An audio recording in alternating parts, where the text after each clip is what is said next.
really appreciate how certain postures and positions that we hold get us into shapes that really aren't optimal for our body position. So for today, we want to just go over some of the typical dysfunctions we see so that you guys are aware of them, so that it's not as much of a blind spot, and give you some quick, important cues on how to get yourself in a better position based on what you have showing up. Okay? So what I want you guys all to do first is to just take a nice deep breath in and just fill up your lungs as big as you can. Go ahead, breathe in deep. Good. So I see everybody's chest rising. Now just hold that position. You can kind of let your air out as you need to, but keep that chest up. And then what I want you to do from this position is I want you to try and tighten up your abdominal muscles without bringing your rib cage back down. Can you tighten up your abdominal muscles? A little bit. But if you wanted to brace for impact, if you wanted to, yeah, you come down like that, right? So what tends to happen is when people breathe in, they open up their chest and extend the rib cage open, okay? Thus opening up the abdominal space. Now, it's not the end of the world to get into this position. The problem is that most people don't tend to ever come out of that position, all right? And what we tend to see is that when people extend and open up from here, they get stuck here, and then the back becomes very short and very extended through this mid-spine area, okay? Now, if I'm really exaggerating it so you can see the posture we tend to see is I'll take the air in, and because I'm extending so much here, my pelvis is also going to drop. Because if I extend here and my pelvis follows, I'm going to be all crooked. So my upper part goes this way, my bottom part goes that way, and everything starts opening up out to the sides. It gets tight in the back, and it has ripples that go up and downstream from there. Okay?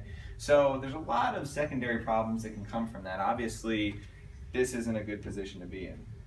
But it's something that's also getting reinforced by what we get told from our parents. What did your Stand up straight. Stand up straight. And what does standing up straight look like? Yeah, like, yep, lift your chest up, push it out this way, and that's reinforcing that position. So we believe that's one of the places this has come from. And they'll also say, pull back your shoulders, right? Don't slouch this way. They say, pull your shoulders back.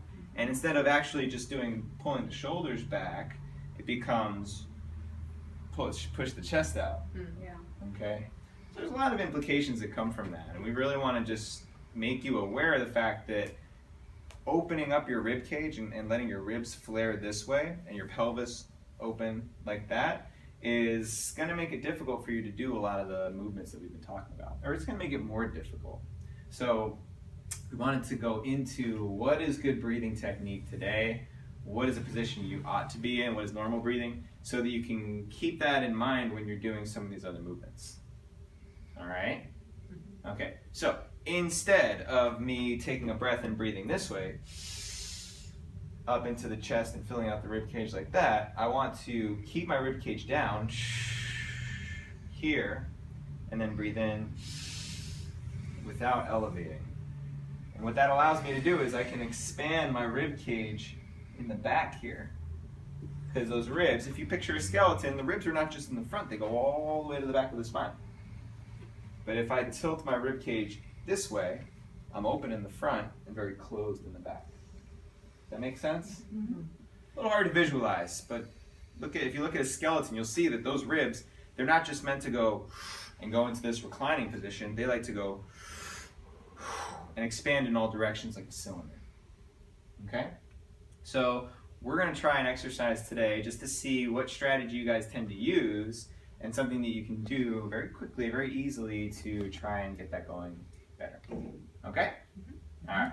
So let's do this. I'll demonstrate first, and then you guys can all get down on the wall and try. So we're going to take a ball for each of you. You're going to lie on your back with your feet up against the wall so that my hips are bent at a 90-degree angle, and my knees are also bent at a 90-degree angle. Okay? And the way that Phil and I like to teach this is we like to break it down into 3 steps so it doesn't get too complicated. All right? So the purpose is to activate muscles that aren't usually working and to inhibit muscles that are overworking. So the first step to that is to squeeze the ball together. All right, and that gets these inner thigh muscles turning on. You don't have to pop the ball, but just squeeze the ball so you get the muscles activated and turned on. All right. The second step to that is pushing your heels down into the wall. Sometimes we'll have people do it with their feet flat and just kind of push this way. I'll also have people kind of tilt their heels back so they can just push through the heels there so that the muscles in the back of the thighs turn on. Okay, the hamstring muscles here. All right, so that's step 1 and 2 right there. You're more than halfway home if you just squeeze the ball and then you push your heels down into the wall so that I get a little bit of a tilting in my pelvis here. My tailbone comes off the ground, but my lower back here actually flattens. And what that does is it stabilizes my pelvis so that my ribs, when I exhale on the next part of this, is going to approximate here, and I can get a nice bracing in my abdomen. Okay? Does that make sense to you guys so far? All right, you'll feel it when you give it a try. You'll see the things that I'm talking about, and we'll walk you through it together. So, any questions before you guys give it a shot? I'm laughing because this is my thing. You're always yelling at me. I'm always yelling at you for this. Yeah. Breaksdowns.